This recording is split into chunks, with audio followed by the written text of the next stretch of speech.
Maybe the stats may tell you that a black man can never accomplish the things that I've done. But I'm glad to say, due to my passion, my belief in the universe, I'm able to accomplish anything.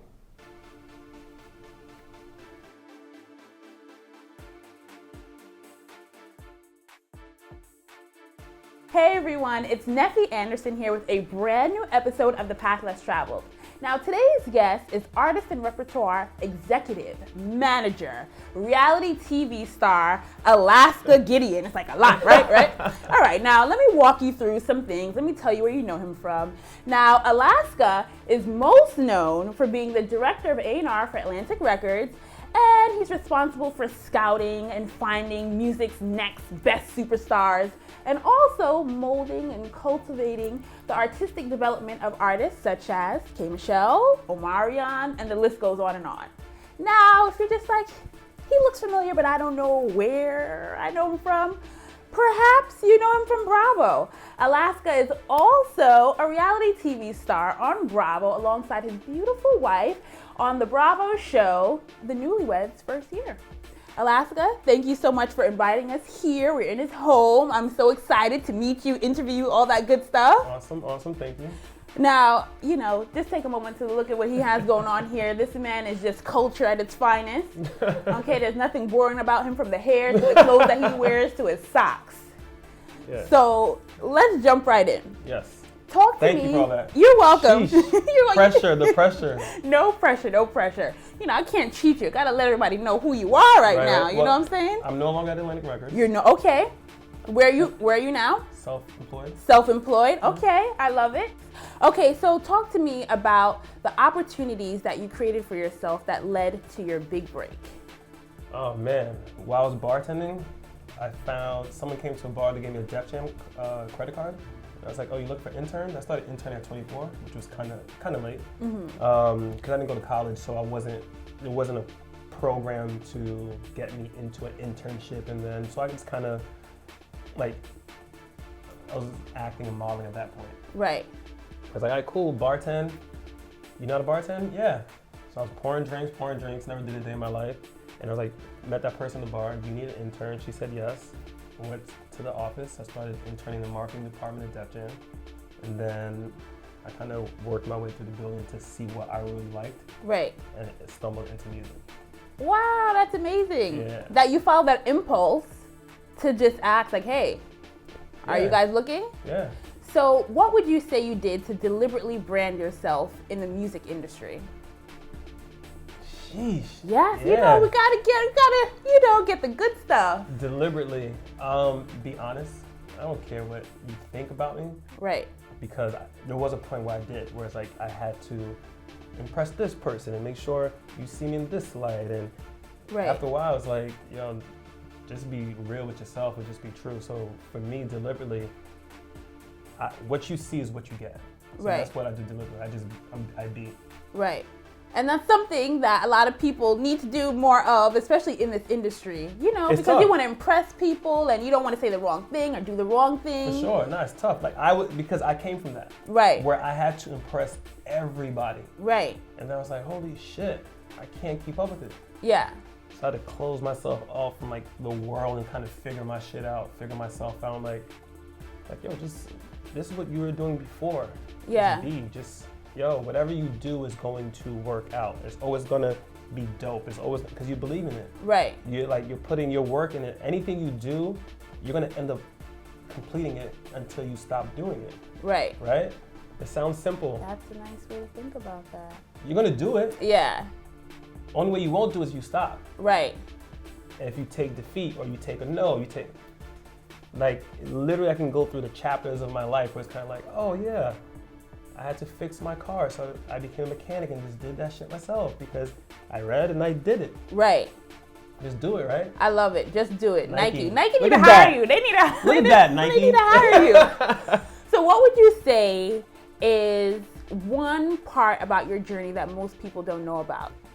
I never looked at myself as a creative until I was able to identify with creators. When I started managing them, I was like, oh, that's how you guys work. Yeah. Because that's what's wrong with me. Yeah. So I had to find the balance of that. What are some of the things that you saw in the creatives that you managed that you saw in yourself that you were like, okay, I'm not alone in this? Like, you know.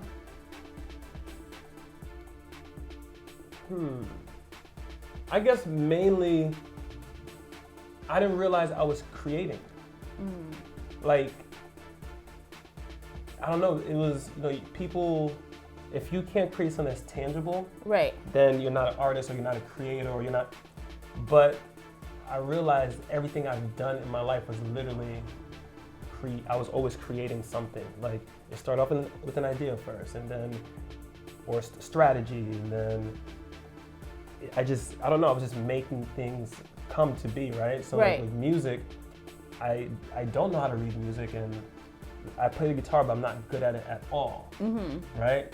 I could sing in the church choir, but I'm not really a singer. Right. So I was able to make an album. I was like, yo, I can put this person, that person, and this sound. I can tell you, take that away. And yeah. I was like, yo, I'm able to create. Right. Like literally, like the words are so plain to us, but you see, I don't know, you just look at it. Cause I always look at artists, I was like, whoa, artists are so fucking dope. Yeah. I was in awe, and then people started looking and say, yo, you're an artist. I'm like, what? Right. But I guess when I realized I'm able to create, like, it's like, yo, that's dope. Right. That's what you do. Oh, I can do that too. Oh, I actually made your look. Right. Oh, I made your thing. Like, I did. It's kind of like you. I feel as though as a creative, you kind of have to be a visionary. I feel like creative and visionary is kind of like. Agreed. Yeah. You know what I'm saying? For sure. Because a part of what you do is like packaging people, things. Yeah, it's marketing. Right. It's like, it's so much, and that's how, like, now, when I was saying I'm no longer at Atlantic, I moved more into branding. Right. And, just launching brands for companies and targeting the millennial, our generation. Yeah, I'm older, like, our generation. It's like that old guy, right? But targeting that, because that's what it is. Like, I've been doing that throughout my whole career. I take an artist that no one sees anything about, they don't believe in them, they don't see nothing, and I'm able to paint a picture of where I see the artist going. Right. Also, while painting the picture, I'm like, I would like you to change your hair. Yeah. I use all my life experiences from when I was modeling to, I'm very familiar with how you should shoot now. So I would art direct the photo shoots. Right. My wife is a stylist, but sometimes she can't be there. I would have to pick up the slack and I would style. Right. Or I would leave off, I'll pick up where she left off, or I help her on her job, or we help each other. It's like, I've been always, everything I've done, like even singing in a choir, I know when you're singing flat or you're singing sharp. Right. Or I know what's wrong with the sound because I had to do all the sound at my old church. So right. I had to carry the equipment in and do the line check, all that. I had to do all those things. I had to play sports, so I know how to lose weight. So when an artist is not healthy, I'm like, yo, you're slacking. Yeah, come on, give us some tips. Right? It's like, you're slacking. Yeah. So all those things kind of compile to, oh, I can market an artist because I used to bartend. Yeah. And I used to host parties. So yeah. I can do an album release party for you at the right venue, make sure you look right for it. Right. Of course, I need the team. Right. Because if I get caught up in doing all of it, then it's not really done. Yeah. But I'm able to supervise or look over or bring the team together to create this product, this thing. Right. So then I was like, yo, this is what I've been doing my whole life. I can do that. Right. Oh, give me this product and I can make people like it. So talk to me about where your confidence came from, right? Because it's one thing for you to know how to do something, but it's another thing for you to like assert yourself the way that you have. Yo, I don't know everything, but I'm willing to learn anything and I'm able to learn anything. Right. And once I learn it, I'm gonna master it because I look back like, yo, I did all these things without even trying. Right. Like, I'm not saying trying, but not, like, I didn't grow up in a traditional household. It's like, all right, now, you go to school, these are your, you study this class and you do prep school and then get you ready for college. My parents were like, yo, go to school and make sure you pass. Yeah. Never checked on my homework, nothing. So I just kind of always had to figure it out. And when I look back, I'm like, yo, I figured out how to be a football player. Like I said, all these things, I figured out how to be it once you threw me in it. Right. So once I'm able to look back and really realize what I did and how it was for myself, I was kind of like, yo, all right. Let me have it. A&R? All right, cool. Give me an artist. My first artist was K.Michelle and Omarion to A&R. And the response was like with great responses. Right. So I'm literally able to do anything I want to. Right. Just by doing it. Right. So that's like the philosophy of why are you so confident? Oh, because I can do the shit. Right. Like we all can. We all can. I need to say that again. We all can. We all can. We all can. Okay. Like literally you can do it. Right. Like this world is to train you to think that you can't do it. That you have to lean on something, that you gotta be a crutch on something. Like, nah, I can do this shit. Right. Huh? Watch. Two things. Okay, so I like the fact that you said that you always like to figure it out. Right. Figure it out, people. I teach my sister. My sister's 12, Uh-huh. and I'm like, don't come to me with no questions that you haven't even tried to Google. Word. Open a book Yo, with. today that's crazy, this Google. If I had Google growing up, Yeah. I'd be a fucking monster. Yeah, seriously. I feel like people don't try anymore. Like they want things, but they don't research. Right. They don't take the time to figure out, X, Y, and Z. Yeah. So I think that's awesome. That's something, that's a gift that you guys, to get it going. Let's go. Right. In regards to your spirituality, Yeah. talk to me about, because you're a very spiritual person and you don't just you educate yourself on a lot of different religions and stuff. You're not just like, oh, Christianity, that's it. Open-minded. So talk to me about your spiritual consciousness. How does that influence your work? Because the entertainment industry and like spirituality, sure. that can be bumping heads. Word. It's fun, like spirituality for me, going into the music industry, I was heavy in Christianity. And it gave me standards and it allowed me to stick to some kind of moral compass, right? Because I Right. think you always need a moral compass in your life. Right. So, but at that time, I'm Christian and that's the only God. Right. There's no other God, and I was judgmental. I was like, it wasn't a good look. Yeah. Then through music, I kind of got further and further away, not because of music, just because of the lifestyle of like, yo, I'm flying 24/7, I can't make it to church today. Right. So it wasn't like I just like started doing drugs and like, yeah. Right. It wasn't about that. Right. It's just like I just had less time to go and I wasn't as committed to the church as I was before. And I saw my life going in a different path, right? Which was, I was going out, it was me and my wife and my friends, we're still going out. Party life, cool. Right. It was less church and I was traveling more and I was still enjoying life. And then now I'm on a different phase of my life where it's more just, it could be consciousness, it can be whatever. Like, I just choose, now I'm able to choose the type of artist that I want to really work with, or the type of clients that I really want to work with, or the type of brands that I do want to launch. And it also fits in the lifestyle that I live now. Is more of a consciousness or more slightly Buddhist. I don't want to say I'm Buddhist, but slightly on that side. Like, Right. I do yoga like heavy, and Yeah. I believe in everything is connected. So I believe in, I eat organic, so I'm going to support certain things. Certain political perspectives to me now is kind of different. So I'm not going to allow myself to get caught up in a machine. And you know what I'm saying? Like, Right. there's certain things now I'm kind of like, oh, okay, cool. So for me, my spirituality has to always dictates my decisions of where my life ends up.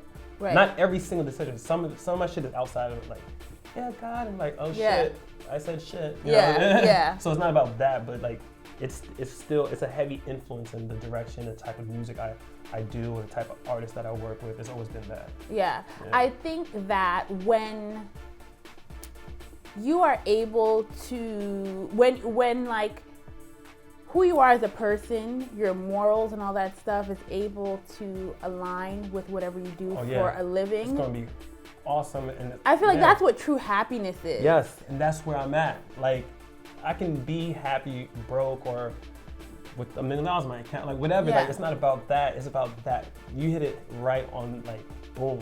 Yeah. Because there's times that I felt that I lost happiness in something I was doing. Yeah. But it's because those two things didn't line up. Yeah. You know what I'm saying? Now it's like, I'm at a place right now, it's like, yo, I know where I'm at spiritually. Right. Like, there's no, I get it. I understand my past. I understand why I went through all that, or those many changes, and to now, like, I get that now. It's like, yo. Yeah. Okay, cool. Now, you said that you now are in a space where you know what kind of people, energies you want to work with that match with where you are spiritually. So what does that look like? What does that look like? It's like someone who's this, or a brand that represents this. I like artists who get it, who gets what's happening now, right? Because I hate using the word conscious or awake, because I don't want it to seem like someone's better than anybody. Right. But just kind of someone who gets what's going on right now.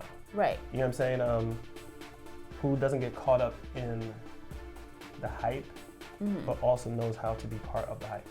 Ooh, you know what I'm saying? I like that. That's a nice little balance you got there. Right? So it's like, it's tough. It's a tough balance. Yeah. Because sometimes, you get caught up in hype.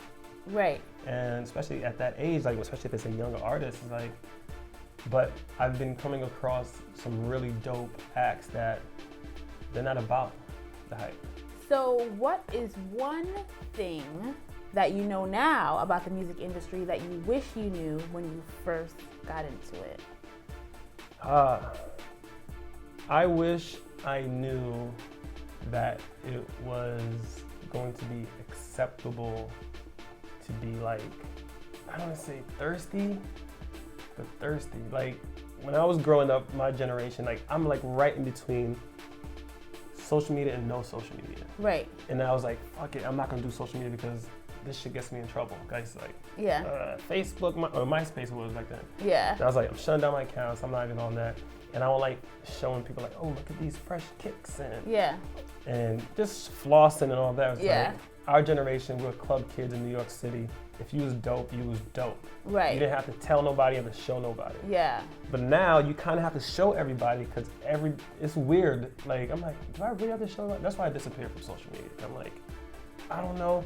But you show everybody you're in the studio with this person. Right.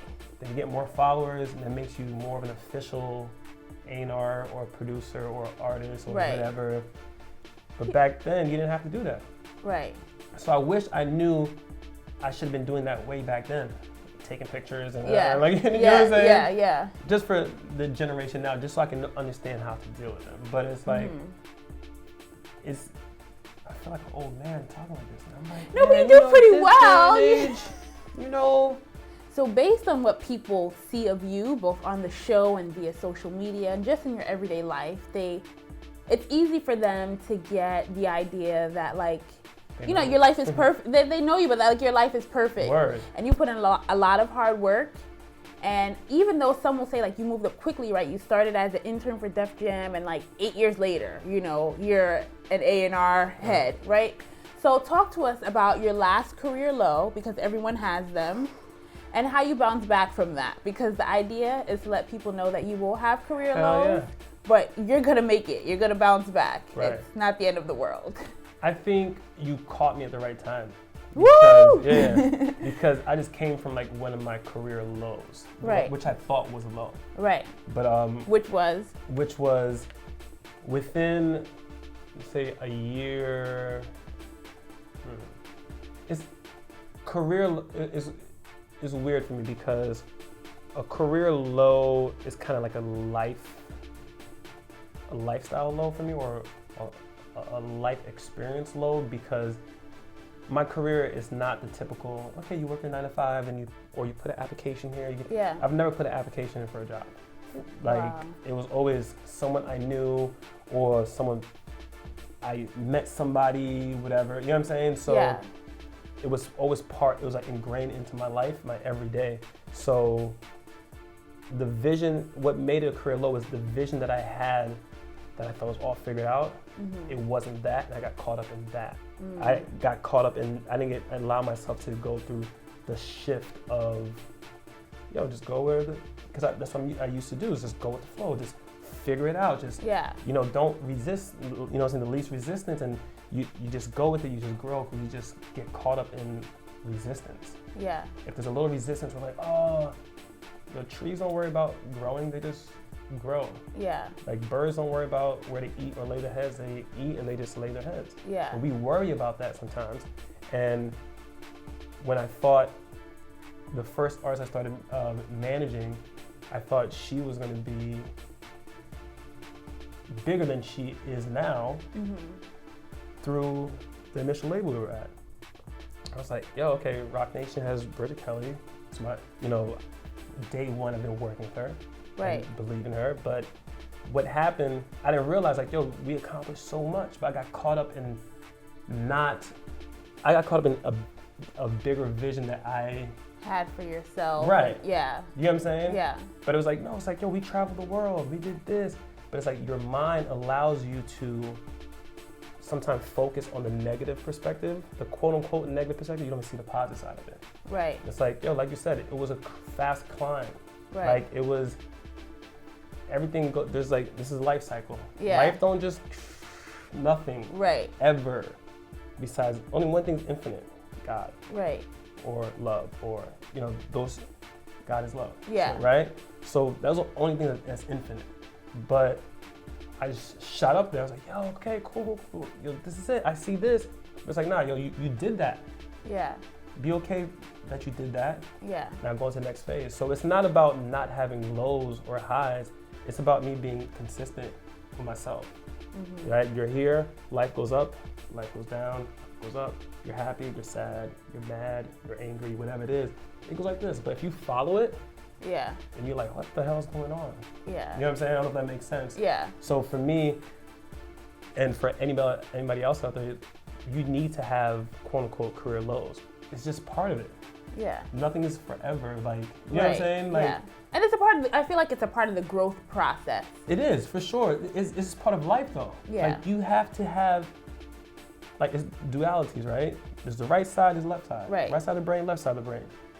If you think of happy, you have to be aware of sad. Right. Like there's no way you can only just think of this is happy, good. Right. Because you can't even label it good without knowing bad. Right. Right?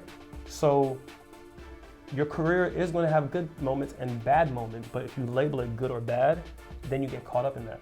Right. So for me, it's like, yo, it's just learning lessons. What would you say is the career moment that you're still waiting for? That's the thing. I'm not waiting for a career moment anymore. When that is part of creating this future or this reality or this creating this world and holding on, like by waiting for something. Like I don't wait anymore. It's like just be. Right. Like or wait. I'm not waiting for a moment. I'm waiting in the moment, I guess. I focus more on the day-to-day goal now.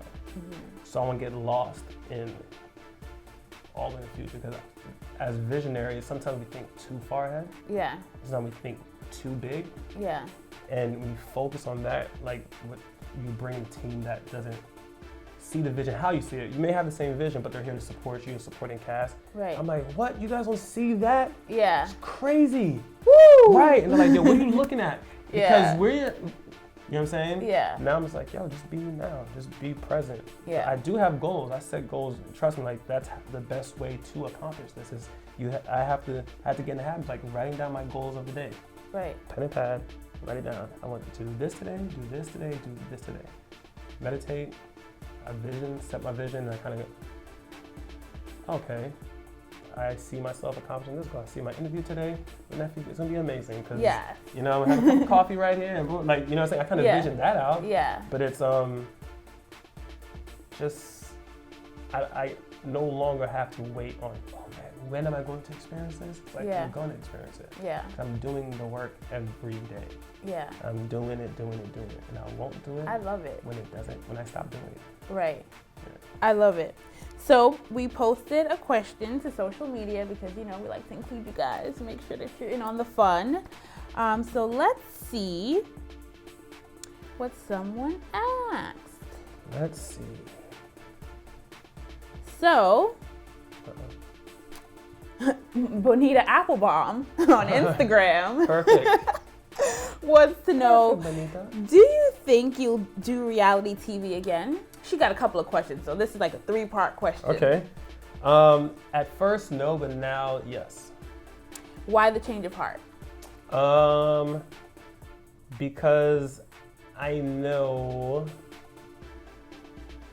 at one point I was so used to being behind the artist. Right. Like when we did the show, it was really, although I was on the show, I didn't want to do it. I was kind of like, yo, I don't want to do this right now. Right. My wife was like, we have a message, we have a story, I want people to know, you know, we believe in this. I'm like, cool. I was like, all right, man, if she really believes in it, and I know it can really help her career out. I was like, all right, cool. Let's try it. Did it, and I was still closed off to it, but now I'm like, oh, I can do this because, one, I'm not so behind the scenes anymore. I'm taking more of a forefront in my career, and as I feel like as a black man, I have a message I want to get out, just a people period. I want to say black man, I know what my purpose is now. Mm-hmm. So I'm like, okay, cool. I can be in front of millions of people because I want you to be part of my purpose. Right. Benita also wants to know, when are y'all starting a family? When are y'all gonna stop messing around? Word. We set a 3 to 5 year plan. Okay. When we got married, because we were like, yo, we're not having kids out the gate. Right. Because that could derail a lot of shit. Yeah. So we're on our 3.5 year. So probably within a year and a half. Okay. Look out for some little natural headed. We're watching. I like the fact that there's a plan. Yeah. Because I forgot in some other interview. It's not coming to me right now, but you spoke about having vision. Yeah. And going into your marriage with a vision, because if you don't have one, then you don't know where you're gonna end up. Word. Nobody likes to be lost. Word. And the vision may change. Yeah. Or the path may change. Right. So just remember, you do have that like we were talking earlier, that end goal, that bigger thing. We have that, keep that thing there. Yeah. But sometimes the shit changes and it's like, yo, but you're ultimately in control of it. You know what I'm saying? Right. All right, Benita also heard. Let me tell you what Benita heard. Benita heard that you started your own business. Can you tell us more about it? All right, Benita. Cough, cough, Mr. Black. Right. Okay. Mr. Black, Black Squared. Mr. Black is my Instagram name. And the name of our company is Black Squared, which is a creative agency. We're specialized in branding, event launch. We manage or work with a lot of creators. My wife is one of our major clients, who's interior design and a stylist as well. But we're bringing music, lifestyle, and culture together, where music, like I said, I feel like music controls and directs everything. And since I'm able to be a music specialist of some sort, right, bring that to the brand world and just share that experience with people. Right. Now, I've been following you for some time now, blacksquare.com, where me, Benita, and everybody else waiting on the edge of our seats, like, when is it going to launch? It's like, coming soon. Right. Coming. April, first week of April. Okay. Yeah. That's awesome. The website will be up and running, and you'll have just a recap of everything we're doing. We went through a lot of restructuring from management, because we were Black Book Management. Okay. So we're rebranding it to Black Squared now. Okay. So we're in the middle of the transition phase. What is the meaning, if any, behind the name? Black, first of all, it was never because it's spelled B-L-A-K. Right. So it's not traditional black. Right. People have a fear of black, darkness, but black is infinite, right? When I close my eyes, there's no ending to it. Right. God is infinite. Love is infinite. Right. I stand behind things that are infinite, right? When you're in a box, you can't be infinite. Right. The box is you in. So if you see the logo is black and it's not inside the box, black squared. So for us, black is just, if you look at the logo, it's black spelled a non-traditional way. It shows a square, but nothing, the black is outside of the square. Right. It just shows that nothing that we do or we believe in is really traditional. Right. Like, there's no boundaries, there's no limits, it's infinite. So for us, there's black power, there's black love. Black love is what? It's infinite love that just never ends. People are like, black love? Right. I didn't know black love was real. Someone told me, I didn't know black love was a real thing. It's like, nah, it's real. Yeah. Like, when we say I love you, that shit don't stop. Like, we in that shit to the end of us. Like, you know what I'm saying? So seriously. That's how we got Black Square. So I think a lot of people are curious about what goes into developing an artist. Can you walk us through that process from the look to the sound? Every artist is different. So for me, I identify to what strikes me first. So I'm going to support your vision. You're an artist, I'm going to support your talent. I'm going to support what you do. I'm not going to get caught up in trying to make you into this thing. Right. I think that's what I learned with K.Michelle. When she came on, I was like, all right, oh, you want to curse? I was like, you can't curse. I was like, yo, curse in your music because you curse. Someone's going to catch you cursing on social media or they're going to beep out your cursing on Love and Hip Hop. Yeah. So curse in your music because it's real. Right. I don't have to force and make this thing. Right. You know what I'm saying? Yeah. So in artist development, I focus on, I'll take you as you are, and my job is to get that onto music. How do I get that onto music? If it's the, it just you have to create that atmosphere for the artist. So everyone has their different A&R skills, but what makes it different, or the advantage for me, my advantage is that my love and my passion, my connection to music, I'm able to help people tell their story on music. Right. Where somebody else is, I'm able to get them the maximum exposure on this or whatever. Right. You know what I'm saying? So for us, or the development process is different per artist, but really it starts off highlighting what their strength is, and I kind of just build or amplify what needs fine-tuning around it. I think that is a formula that everyone can apply, because I feel as though you should, no matter what industry you're in, you should know what you bring to the table. Absolutely. You should know what your strength is. Like, no one is perfect, right? But you have to know what makes you different, what sets you apart from everyone else. So that's awesome. I'm like, whoo, you got it. I mean, that's why you're good at what you do. I'm like, that is it right there. I hope so. Yes. I sound like I have it figured out, but guess what? I don't have it figured out. No, but it's you continue to learn. But that is like, I feel like, because I do a little bit, I guess and talking to him, like, I guess I'm a creative too. Yeah, you created this platform. Yeah, I do some brand strategy on the side just because I'm like good at it. Came from a social media background and all that stuff. And whenever I meet with clients, I always tell them, ask them like, what makes you different? Right. What is your strength? Right. Because there's a million people that do the same thing that you do. Yeah. But you're special. But you have to know what that is. Exactly. Why are you special? For sure. Woo! This was great. Yeah, likewise, awesome. Oh my goodness, thank you so much for giving me the opportunity to share your career journey with the world. Thank you guys for caring to even watch. Yes, and for you coming over. No problem. So on behalf of everyone on the other side of that screen, I just want to thank you for having the confidence, the courage, and the perseverance to follow your heart and make your passion your career. Thank you so much. I appreciate it. If you guys enjoyed the interview as much as I did, I enjoyed it, and I'm here talking to him. I need you to let me know it. I need you to like. I need you to comment. I need you to subscribe and share to all your social media platforms. Come on now, don't be stingy. All right, until next time, bye.